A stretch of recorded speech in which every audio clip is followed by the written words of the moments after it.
Stop scrolling. What you're about to discover will change how you see African political history forever. Hidden handshakes in presidential palaces. Symbols carved into government buildings. Leaders who rose from nowhere, connected by an invisible thread that spans continents and centuries. They don't want you to know this. But tonight, we're pulling back the veil on one of Africa's most guarded secrets, the leaders who belong to the world's most powerful secret society. This is the story of power, ritual, and brotherhood in the shadows of African leadership. Freemasonry. The name alone conjures images of secret meetings, ancient symbols, and networks of influence stretching across the globe. Founded in the lodge halls of Europe, Freemasonry is more than a fraternity, it's a philosophical system wrapped in allegory, emphasizing moral development, enlightenment, and brotherhood. Members use symbols, the square and compass, the all-seeing eye, the checkered floor. But here's what they rarely tell you, Freemasonry didn't stay in Europe. It traveled. Through colonial ships, missionaries, and educated elites, it spread across Africa, quietly embedding itself in the continent's political fabric. From the 1800s onward, many African intellectuals, revolutionaries, and independence leaders encountered Freemasonry during their education abroad, in London, Paris, and the United States. Some joined. Others were rumored to have joined. And a few openly embraced it. Tonight, we're investigating 10 to 20 African leaders and presidents who were confirmed, alleged, or historically tied to Freemasonry. Some were celebrated liberators. Others were controversial rulers. But all of them share one thing, a connection to the brotherhood that operated in the shadows of power. Let's begin. Number 1. Nnamdi Azikiwe, Nigeria. President, 1963 to 1966. Connection, confirmed Freemason. Nnamdi Azikiwe, known as Zik, was Nigeria's first president and a towering figure in the fight for independence. But before he became president, Azikiwe was initiated into Freemasonry while studying in the United States during the 1920s. He joined Prince Hall Freemasonry, a branch established for African Americans, which also welcomed Africans abroad. Azikiwe saw Freemasonry as a tool of enlightenment, a network that connected him to intellectuals and reformers across the black diaspora. When he returned to Africa, he brought those ideals with him. Some historians argue his Masonic connections helped him build international alliances during Nigeria's independence struggle. Others point to his speeches on brotherhood, equality, and unity, values deeply rooted in Masonic philosophy. Azikiwe never hid his membership. In fact, he wore it as a badge of intellectual prestige. But after independence, his ties to the lodge became controversial. Critics questioned whether his loyalties were divided. Still, Zik remains a symbol of Pan-Africanism, education, and national pride. The lodge was just one thread in the fabric of his complex legacy. Number 2. Kwame Nkrumah, Ghana 1957 to 1966. Kwame Nkrumah, Ghana's founding father and Africa's first sub-Saharan president after independence. Nkrumah was educated in the United States and Britain, places where Freemasonry thrived among intellectuals. During his time at Lincoln University in Pennsylvania, he moved in circles filled with Freemasons, including fellow Pan-Africanists and civil rights activists. Historians debate whether Nkrumah was formally initiated. There's no lodge membership record bearing his name. But his speeches were filled with Enlightenment ideals, liberty, reason, and universal brotherhood. His government buildings featured geometric designs. And his political philosophy echoed Masonic principles of moral progress. Some believe he was a brother. Others say he was simply influenced. But one thing is certain, Nkrumah understood the power of symbolism, and he used it masterfully. The whispers remain. Number 3. Nelson Mandela, South Africa. President, from 1994 to 1999. Connection, rumored, never confirmed. Nelson Mandela. The icon. The prisoner who became president. But was he also a Freemason? The rumor has circulated for decades, fueled by symbolic gestures, cryptic photographs, and his relationships with known Masons. There is no official record of Mandela's initiation. But some researchers point to his close ties with South African Freemasons during the anti-apartheid struggle. Others highlight his use of language associated with Masonic ideals, equality, brotherhood, reconciliation. One photograph, widely circulated online, shows Mandela making what appears to be a Masonic hand gesture. But context matters. Hand gestures can be coincidental. Symbols can be misinterpreted. What we know for certain is that Mandela moved in circles where Freemasonry was present. Some of his allies, his mentors, his fellow activists, many were Masons. Did that make him one? Perhaps not officially. But the connections are real. The influence, undeniable. And in a movement built on secrecy and resistance, perhaps some affiliations were simply, never spoken aloud. Number 4.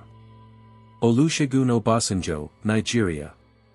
President, 1976 to 1979, 1999 to 2007. Connection, rumored, not confirmed.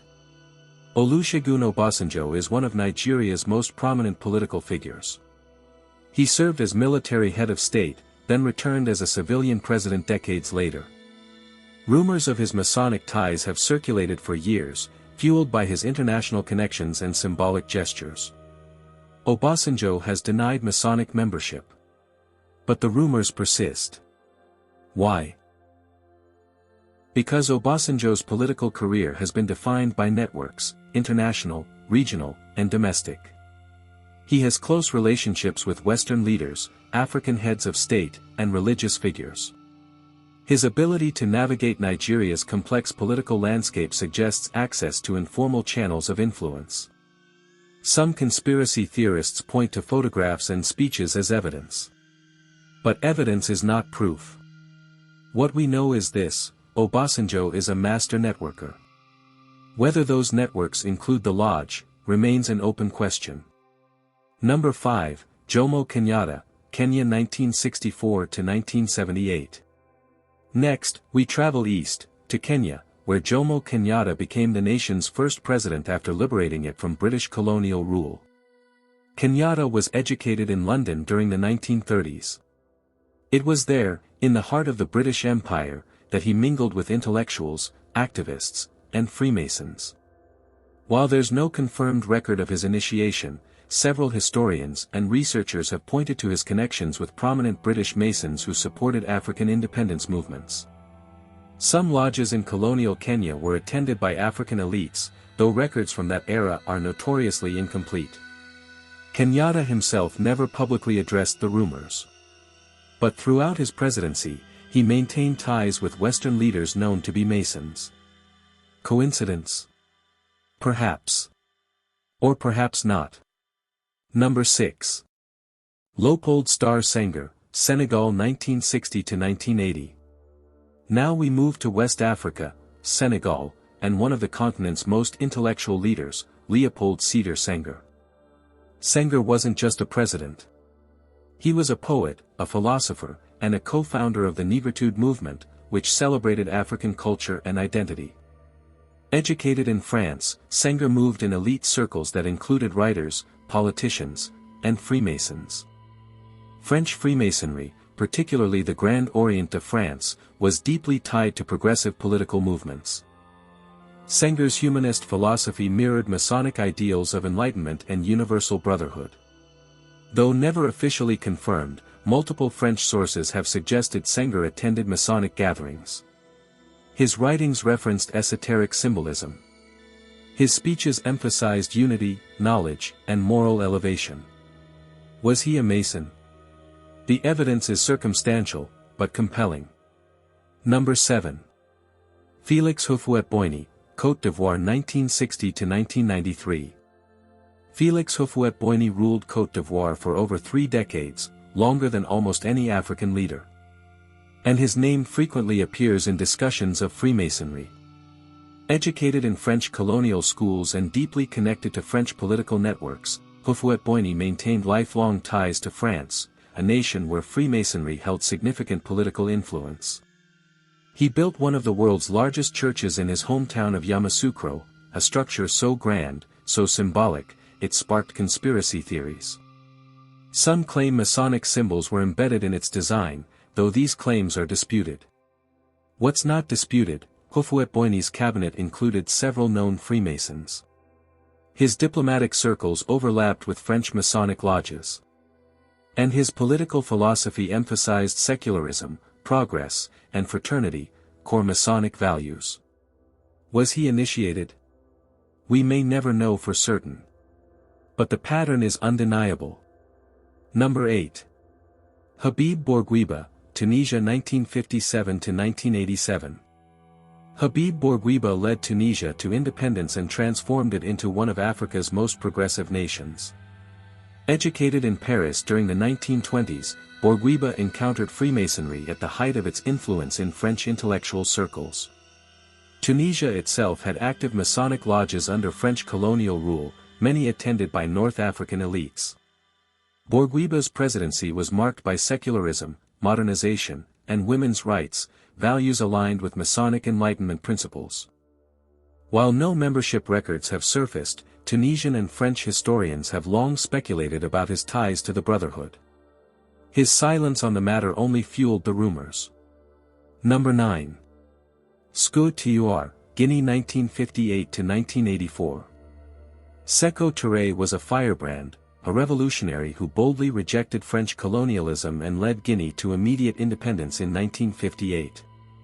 Unlike others on this list, Touré's connection to Freemasonry is more contested. He was fiercely nationalist and often hostile to Western influence. Yet, some researchers point to his early political education and ties to labor movements in France, where Freemasonry had deep roots. There are also claims, unverified but persistent, that Touré attended Masonic meetings in his youth before turning against foreign institutions. Whether true or not, the rumor reflects a larger truth: Freemasonry's reach in African independence movements was vast, even among leaders who later distanced themselves from the West. Number 10. William Tubman, Liberia 1944–1971. Here's one we can confirm: William Tubman, President of Liberia for 27 years, was a Freemason. Liberia, founded by freed American slaves, adopted many American institutions, including Freemasonry. Tubman was initiated into the Masonic order and openly participated in lodge activities throughout his life. He wasn't hiding it. Photos exist of Tubman in full Masonic regalia. He attended international Masonic conferences. And his government was filled with fellow brothers. Tubman's presidency was marked by economic modernization and close ties to the United States, a nation where Freemasonry held enormous influence in political and business circles. No whispers here. Just documented fact. Number 11. Gnassingbé Eyadema, Togo 1967–2005. Gnassingbé Eyadema ruled Togo for 38 years, one of Africa's longest-serving leaders. And his name appears frequently in Masonic conspiracy theories. Eyadema came to power through a military coup. His regime was authoritarian, controversial, and deeply tied to French interests. France, of course, had strong Masonic networks influencing African politics during the Cold War. While no definitive proof exists, researchers have noted Eyadema's close relationships with French officials known to be Masons. Some claim he was initiated into a French lodge during his military training. Others point to symbols used in his government propaganda, though these interpretations are hotly debated. What's clear: Eyadema understood power. And he understood networks. Number 12. Amadou Ahidjo, Cameroon 1960–1982. Amadou Ahidjo led Cameroon from independence until 1982. And like many French-educated African leaders, his name is tied to Masonic speculation. Ahidjo studied in French colonial institutions and governed with strong French support. Cameroon's political elite during his era included several confirmed Freemasons, particularly within the French expatriate community. There are persistent rumors, never proven, that Ahijo attended Masonic lodges in Paris during diplomatic visits. His presidency emphasized modernization, secularism, and unity, themes consistent with Masonic philosophy. But again, no membership records have emerged. Only patterns. Only whispers. Number 13. Mobutu Sese Seko, Zaire/DRC 1965–1997. Mobutu Sese Seko ruled Zaire with an iron fist for over 3 decades. And his connection to Freemasonry is one of the most debated. Mobutu was educated in Belgian colonial schools and rose through the military with support from Western intelligence agencies, particularly the CIA. Belgium had active Masonic lodges, many tied to colonial administration. Some researchers claim Mobutu was initiated in Brussels during his early military career. Others say he was merely associated with Masons through his political networks. What's undeniable, Mobutu's regime was filled with symbolism. His propaganda emphasized grandiosity, power, and mystique. Whether that was Masonic influence or simply authoritarian theater remains unclear. But the rumors persist, especially given his long ties to Western power structures. Number 14. Julius Nyerere, Tanzania 1964–1985.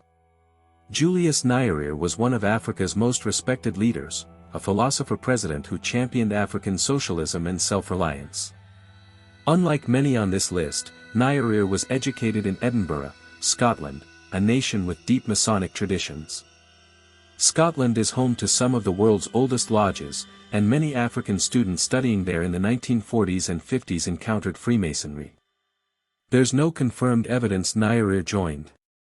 But his political philosophy, emphasizing unity, moral progress, and education, echoed Masonic ideals. And his close relationships with other African leaders tied to Freemasonry raise questions. Was he influenced? Almost certainly. Was he initiated? We simply don't know. Number 15. Matthew Krku, Benin 1972–1991, 1996–2006. Matthew Karikou ruled Benin through 2 different periods, first as a Marxist revolutionary, later as a born-again Christian. His early years in power were marked by Soviet alignment and anti-Western rhetoric. But before that, Karikou was trained in French military academies, institutions where Freemasonry had historical influence. Some researchers claim he attended Masonic gatherings during his military education, though this has never been confirmed. Others point to his later Christian conversion as evidence he rejected any prior Masonic ties. The truth? Lost in the fog of Cold War-era African politics. Number 16. Paul Biya, Cameroon 1982–present. Paul Biya has ruled Cameroon for over 4 decades. And his name frequently appears in Masonic speculation. Like his predecessor Ahijo, Biya was educated in France and has maintained close ties with French political and business elites, many of whom are connected to Freemasonry. There are persistent rumors that Biya is a member of a French lodge, though no documentary evidence has surfaced. His government has been accused of secrecy, centralized power, and elite networks, traits conspiracy theorists often associate with Masonic influence. But without proof, these remain allegations, not facts. Number 17. Gnassingbé IV, Togo 2005–present. When Gnassingbé Eyadema died, his son IV took power. And with him came renewed speculation about Freemasonry. Like his father, IV's government maintains strong ties to France. And like his father, he's been accused, without proof, of Masonic membership. Some claim these rumors are simply inherited from his father's legacy. Others believe the family's political dynasty is maintained through secret networks.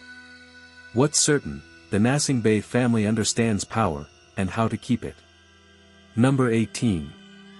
Nis Sassou Nguesso, Republic of Congo 1979–1992, 1997–present. Denis Sassou Nguesso has ruled the Republic of Congo for most of the past 45 years. And his connections to Freemasonry have been widely discussed, though rarely proven. Educated in French military schools and deeply tied to French political networks, Sassou Nguesso's government has long been accused of operating through secretive elite circles. In 2008, rumors circulated in Congolese media that he was initiated into a French Masonic lodge.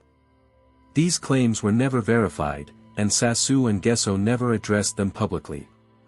But the pattern is familiar: French education, elite networks, centralized power, and whispers of the Brotherhood. Number 19. Kenneth Kaunda, Zambia 1964–1991. Kenneth Kaunda led Zambia to independence and ruled for nearly 3 decades. Educated under British colonial systems and deeply influenced by Christian humanism, Kaunda's political philosophy emphasized morality, unity, and nonviolence, values shared with Freemasonry. There are unconfirmed reports that Kaunda attended Masonic gatherings in Britain during his education. Some researchers point to his symbolic use of the white handkerchief as a Masonic gesture, though others dismiss this as coincidence. Was he a Mason? The evidence is thin. But the questions remain. Number 20. Hastings Banda, Malawi 1964–1994. Hastings Banda ruled Malawi with absolute authority for 30 years. And his ties to Freemasonry are among the most debated. Banda was educated in the United States and Britain, where he practiced medicine and mingled with elite circles. Some historians claim he was initiated into a Masonic lodge in Edinburgh during his time in Scotland. Others point to his authoritarian style and eccentric persona as evidence against Masonic membership, arguing that his rule didn't reflect Masonic ideals. The truth? Like so much of Banda's life, it remains shrouded in secrecy. Number 21. Abdoulaye Wade, Senegal 2000–2012. Abdoulaye Wade succeeded Leopold Sédar Senghor's political legacy in Senegal. And like Senghor, his name is tied to Masonic speculation. Wade was educated in France and spent decades in French political and intellectual circles before becoming president. During his presidency, he commissioned grand monuments and infrastructure projects, some featuring symbolic geometry that conspiracy theorists claim reflect Masonic design. Wade himself never confirmed or denied Masonic ties. But his political networks, French connections, and symbolic projects fueled persistent rumors. Number 22. Omar Bongo, Gabon 1967–2009. Omar Bongo ruled Gabon for 42 years, one of Africa's longest-serving leaders. And his connection to Freemasonry is one of the most discussed. Bongo maintained extraordinarily close ties to France throughout his presidency. French political and business elites, many with Masonic connections, were deeply embedded in Gabon's economy and government. Rumors of Bongo's Masonic membership circulated for decades, particularly in French media. Some claim he was initiated in Paris. Others say the rumors were exaggerated by his opponents. No definitive proof exists. But the speculation never died, even after his death. Number 23. Blaise Compaoré, Burkina Faso 1987–2014. Our final name, Blaise Compaoré, who came to power after the assassination of Thomas Sankara, one of Africa's most beloved revolutionary leaders. Compaoré's long rule was marked by close ties to France and regional power networks. Like many Francophone African leaders, his name has been linked to Freemasonry, though without concrete evidence. Some researchers point to his participation in regional summits attended by known Masons. Others cite symbolic imagery in his government's propaganda. But as with so many others, the truth remains elusive. So what have we uncovered tonight? 23 African leaders, some confirmed, many rumored, all connected by whispers of a secret brotherhood that spans continents and centuries. Freemasonry's influence in African politics is undeniable. From colonial-era education to post-independence power networks, the Lodge Hall and the Presidential Palace have never been far apart. But here's the question we must ask: does it matter? Does membership in a fraternal organization change the legacy of liberation? Does it explain the patterns of power, loyalty, and secrecy that have defined African leadership? Or are we simply searching for answers in symbols, trying to make sense of a political landscape shaped by colonialism, Cold War rivalries, and the struggle for sovereignty? Perhaps the truth is simpler: power attracts networks. And networks, by nature, operate in shadows. Whether these leaders were Masons or not, one thing is certain: they understood the game of power, and they played it masterfully. Now I ask you, what do you think? Were these leaders part of something larger? Or are the symbols just symbols, the whispers just whispers? Drop your thoughts in the comments. Subscribe if you want more hidden history. And hit that notification bell, because the next story we uncover might be even darker. Until then, stay curious. Stay questioning. And remember, history is never as simple as it seems.